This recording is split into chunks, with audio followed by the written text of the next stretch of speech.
Hier nuit, j'ai gâté mon sommeil à cause de ça. Il y avait des gens, il y a des gens en islam là, en tout cas ils disent qu'ils sont musulmans, on ne peut pas leur arracher ça parce que selon le prophète, même si quelqu'un dit je suis musulman, il est musulman, c'est écrit dans les hadiths. Même si tu sais qu'il n'est pas musulman, mais si la personne dit qu'elle est musulmane, c'est qu'elle est musulmane, non tu ne peux pas décider autrement. En tout cas sur la tradition du prophète. Et donc, on voit un nouveau type de langage qui est en train de prospérer. Et je voudrais interpeller tous les musulmans. C'est ceux qui se font appeler les coranistes. Sincèrement, moi, j'avais sommairement entendu qu'il y a des gens qui disent que eux, ils n'aiment pas les hadiths. Mais, dire que maintenant, ils se sont spécialisés pour dire que c'est le Coran ou rien.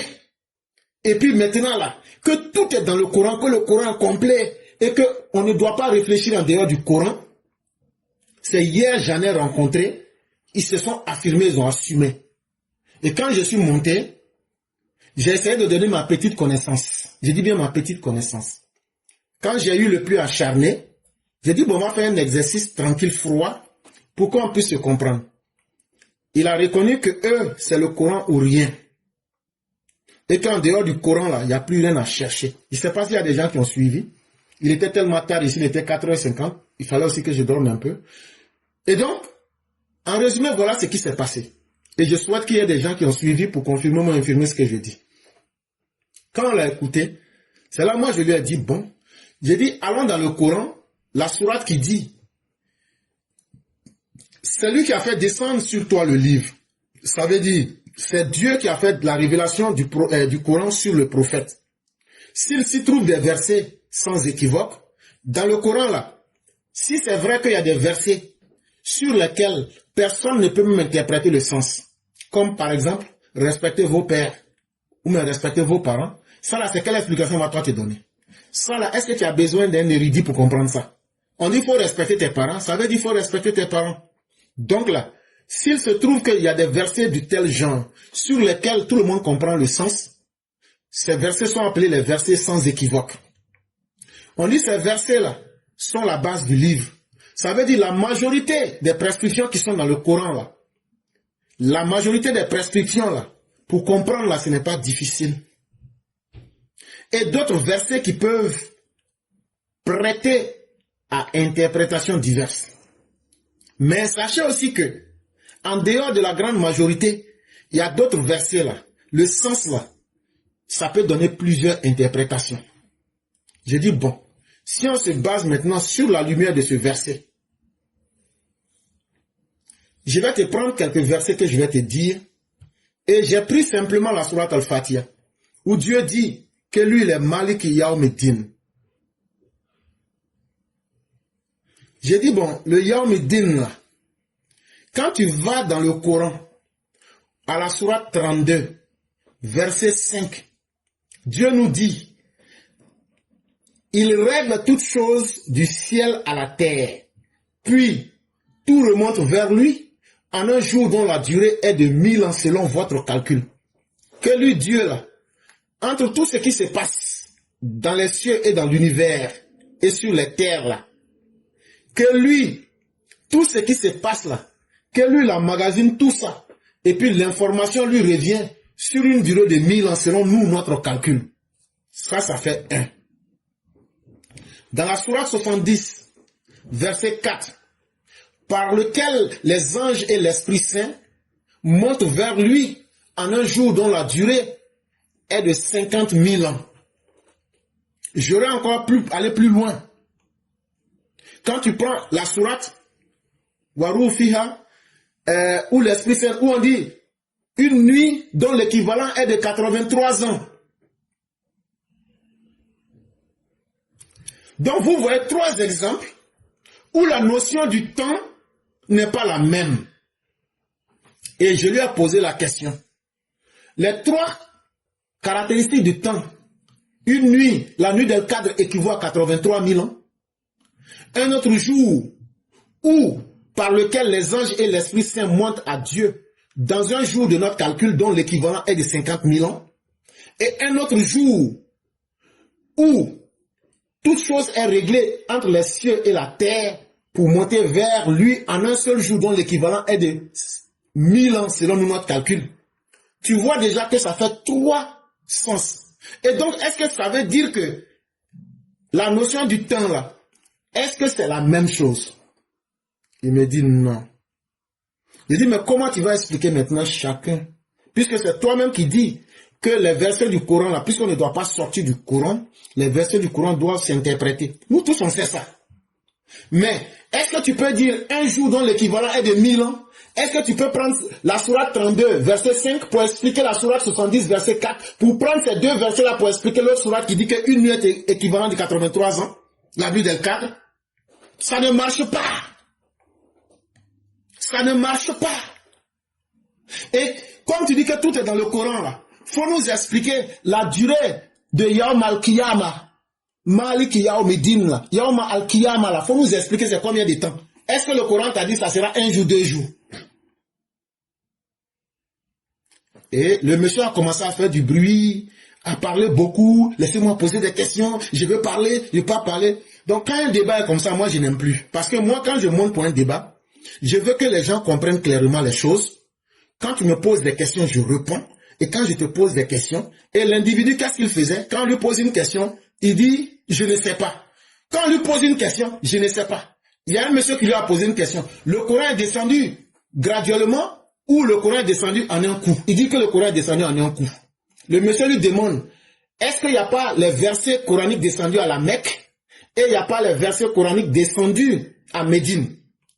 Et là, pendant le direct, j'ai fait une erreur. Quand le monsieur a posé la question, tellement l'individu m'énervait, le monsieur a posé une question, j'ai répondu ça par la mauvaise réponse. Ça, je le reconnais. En disant que non, ce sont les versets au sens sans équivoque et les versets au sens interprétatif. Mais sans savoir que tellement le monsieur il était devenu embêtant et moi je devrais aller dormir. Donc j'ai donné une mauvaise réponse. Là, j'assume et je demande mes excuses à tous ceux qui nous ont suivis. Mais, lorsqu'on lui pose les questions, lui qui dit que le Coran peut s'expliquer à tous les niveaux et qu'on ne doit pas sortir du Coran, il ne sera pas capable de nous donner exactement le jour que va durer Yawm al-Qiyamah. Parce que le Coran n'en a pas parlé. Il ne sera pas capable de nous expliquer la prière musulmane, là, Dieu l'a établie.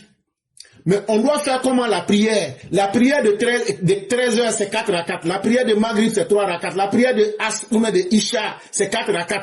Est-ce que ça est dans le Coran? Non. Prenez maintenant le verset 3 et 32, verset 5. Quand Dieu dit qu'il règle toutes choses entre le ciel et la terre, puis elle remonte à lui en un jour dont l'équivalent est de 1000 ans.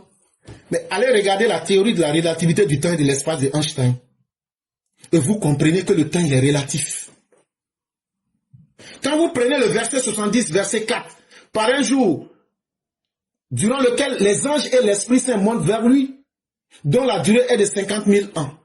Ce verset-là, vous allez l'expliquer comment? Justement, c'est cela qu'on appelle, chacun maintenant, en fonction de son niveau spirituel, peut interpréter. Quand on vous dit que la nuit del 4 à elle seule vaut 83 000 ans de notre calcul, comment tu vas expliquer ça à quelqu'un? L'interprétation que tu vas trouver est juste. Et en réalité, ces personnes-là sont dangereuses parce que leur objectif, c'est de saboter le Coran pour saboter finalement le message, puisqu'il l'a dit que la prière, là, il est bien dit dans la sourate Al-Baqarah, établissez la salat. Ça veut dire, il y a des rites et des rituels que vous allez faire constamment pour garder la constante entre vous et Dieu. Il vient nous dire que non, que ça c'est comme, il faut faire de la méditation.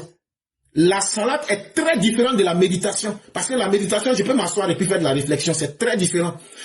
Et ce qu'on comprend, c'est un nouveau processus qui est en train de naître en islam pour dévoyer le concept, pour vider l'islam de son sens et de ses pratiques cultuelles. Et faites beaucoup attention.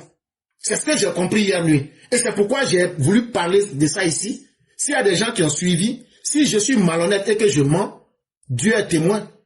Mais si ce que je dis est vrai, l'objectif pour moi c'est de vous avertir. En réalité, le Coran est un livre parfait. On lui a demandé le Coran est descendu quand il dit le Coran est descendu un coup. C'est là le monsieur lui dit, est-ce qu'il n'y a pas de versets, mais des sourates? Mais quoi?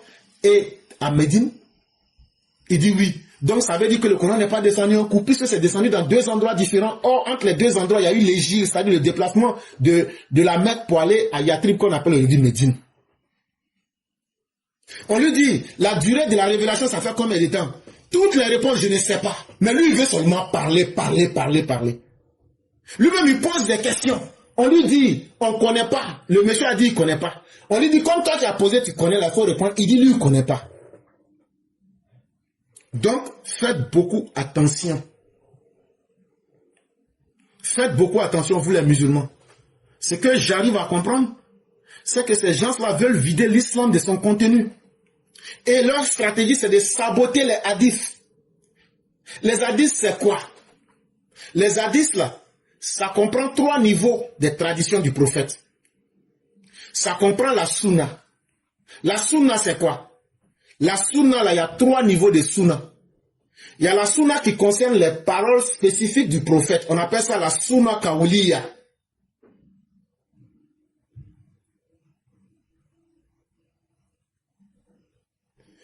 Et là, dans cette sunna-là, je lui ai posé la question. Si pour vous, la révélation du Coran, là, c'est qu'on appelle wahi, la révélation, si c'est ça qui est la parole, est-ce que dans le même Coran, Dieu ne dit pas que votre prophète, là, il ne parle jamais sous l'effet de sa passion? Est-ce que quand il recevait la révélation, il était prophète, mais quand il n'avait plus la révélation, il n'était donc plus prophète, donc tout ce qu'il disait, ça n'engageait que lui? Non. Même sans la révélation, à partir du moment où sa mission prophétique s'est enclenchée, jusqu'à ce qu'il meure, les 23 ans là, tout ce qu'il a dit là, c'est le prolongement du Coran.